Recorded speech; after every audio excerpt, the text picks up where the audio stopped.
welcome to another episode of Brettcast Gaming Talk. Back on October 18th, 2020, I did a discussion video for the game Warhammer 40k Mechanicus, which is a turn-based strategy game set in the vast Warhammer 40k universe. In that video, I outlined the reasons why I felt like Mechanicus was not the kind of game for me. I feel like a lot of people failed to understand that the video was not the kind of video where I'm saying that Mechanicus is bad for these reasons.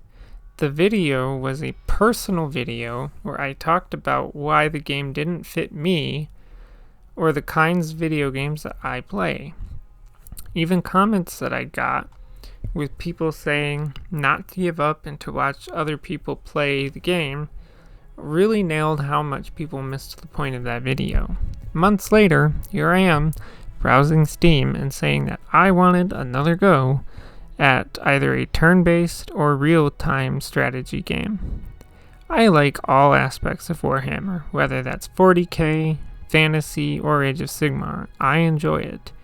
There are a lot of Warhammer strategy video games, which makes it kind of intimidating to find one that not only will you like, but is actually good. I knew from watching reviews what the good ones are, like Warhammer 40k Dawn of War II, and the bad ones, like Warhammer 40k Space Wolf.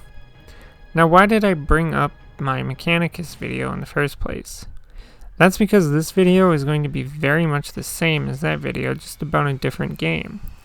The game in question is Total War Warhammer II. And the thing about it is that it's also not the kind of game for me, and that's what I wanted to discuss in this video. What I want to get out of the way right now is that I am not at all saying that Total War Warhammer 2 is a bad game, because it's not. The game is actually quite good, however, it's just not the game for me. The big theme as to why this game isn't the game for me is because there's too much that gets thrown at you with very little explanations or suggestions on what to do. I was doing pretty good in the beginning of the game, managing my city, winning battles, leveling up my Lord guy. By the way, I was doing my first campaign as the Dark Elves because the Lord, Malekith, looks pretty badass. Anyway, things were going well enough. The helper guy that gives hints was doing his thing and giving hints that I was just hoping I was doing right. Then, the helper guy mentions something about public order in my city. He mentions that it can go up and down and that there are ways to fix it if it goes into the negative, then that you can return it to the positive, and that's it.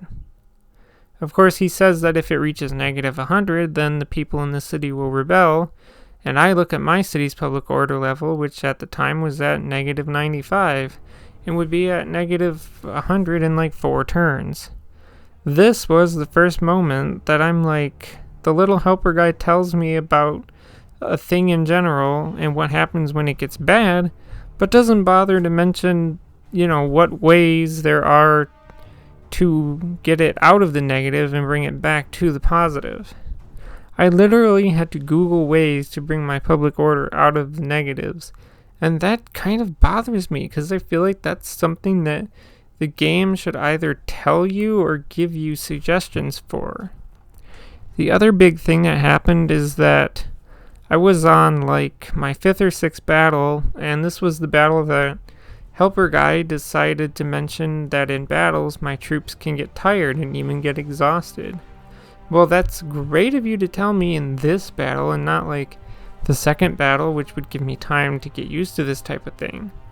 The other thing that falls in line with the public order thing is that they don't give any type of suggestions for what to do when one of your units gets exhausted. Again, I had to go out of my way, out of the game, and Google and YouTube, watch videos and read articles to get some sort of idea as to how to handle this. There's also little things. At one point in the campaign, the helper guy mentions that someone has the Sword of Cain. Alright, what is this sword? Why is it important? Why do I need to be the one to have it? I use the button that tracks where the sword is, and it goes to like some way off far part of the map. Nowhere near me. Okay, so why is it important enough for Helper Guy to tell me about this now? I have no way to get to the person who has the sword at the moment. The other little thing is that Helper Guy mentions that someone is using the vortex to do a spell thing, and that's bad. Okay, so how am I supposed to stop them when, again, they're so far down on the map and I don't have any ships or anything? So what do you want me to do? Those were just the best examples that I could come up with that really shows why Total War Warhammer 2 is not the kind of game for me. I said at the beginning of the video that the theme of all of this was throwing too much at me with little explanation or suggestion on how to handle things, and honestly, I get it.